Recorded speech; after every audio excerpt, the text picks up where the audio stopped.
Matahom nga kabuntagon mga kapaglaom. Atong isgutan ni ining adlaw mao ang atong morning devotional nga naguluhan, pagbantay sa mga paglimbong ni Satanas. Ug ang atong teksto makita sa Colosas 2 bersikulo 8 nga nag-ingon, bantayin ninyo nga walay bisan kinsa nga magabihag kaninyo, pinaagi sa filosofiya ug sa malimbungon nga pagpatuo-tuo, sumala sa tawhanong kalagdagan nga gikabilin-bilin, sumala sa mga paninugdan nga tinuohan sa kalibutan, ug dili sumala ni Kristo.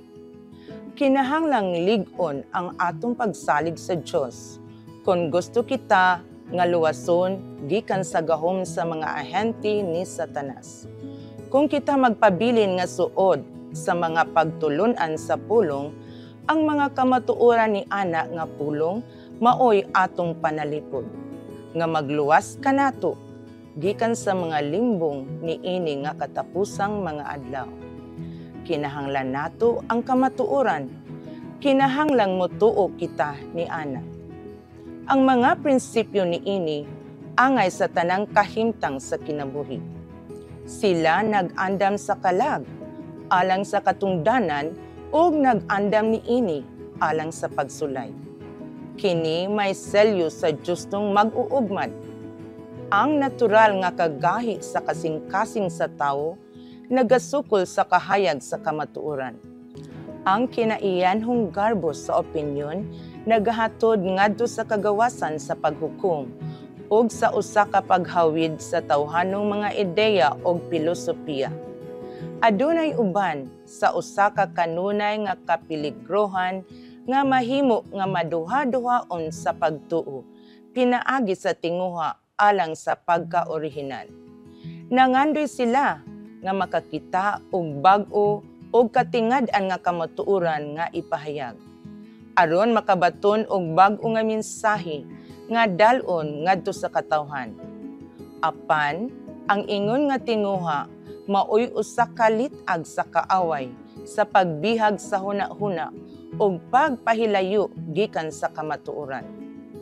Gusto sa Ginoo nga kadtong makasabot sa mga katarungan sa ilang pagtuo, magsalig diha sa ilang pagtuo sa butang diin sila nadani nga tinuod, ug dili mahibalik gikan sa pagtuo pinaagi sa pagpresentar sa tawhanong mga limbong. Niini nga katapusang mga adlaw, kinahanglan nato ang dako ug nagalambo nga pagtuo. Kinahanglang maglig-on kita sa pagtuo, pinaagi sa kahibalo ug kaalam nga dili gikan sa bisan unsa nga tawhanong tinubdan, kundili nga makaplagan lamang diha sa mga bahandi sa kaalam sa Dios.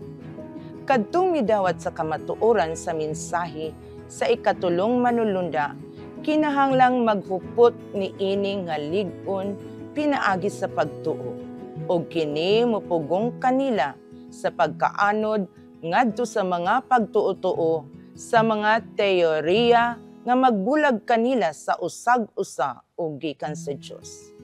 Ang among pagdawat sa kamatuoran nga among gihuptan ingon mga Adventista, dili sulagma lamang. Kini nakabot pinaagi sa mainiton nga pag-ampo ug mainampingong pagtuon sa inspiradong pulong.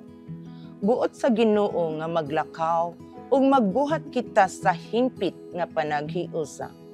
Ang iyang ngalan si Kristo Jesus, mao ang atong bantayanang pulong. Ang iyang panig-ingnan ang atong timaan sa kalainan. Ang mga prinsipyo sa iyang pulong ang pundasyon sa atong pagkamatinud-anon, sa panaghiusa sa espiritu ug pagbuhat maoy atong kusog. Mag-ampo ta mga kapaglaom. Amahan namo nga naa sa langit, nagapasalamat kami kanimo sa imong dakong gugma ug kaluoy. Sa among adlaw-adlaw nga pagkinabuhi, daghan ang pagsulay ug mga limbong nga mahimong moabot kanamo. Ug kami nagapangamuyo sa imong gahom, aron kami makabantay niini. Ginoo, tabangi kami nga mailhan namo ang tinuod gikan sa bakak. Hatagi kami og kaalam nga mosabot sa imong pulong ug lig-una ang among pagtuo aron kami dili madani sa mga paglimbong ni Satanas. Pasalua kami kung usahay kami madala sa mga butang nga wala magapahimaya kanimo. Tabangi kami nga magpabilin nga matinud-anon ug magapadayon sa imong dalan. Amahan, among gisalig kanimo ang among kasing-kasing ug hunahuna.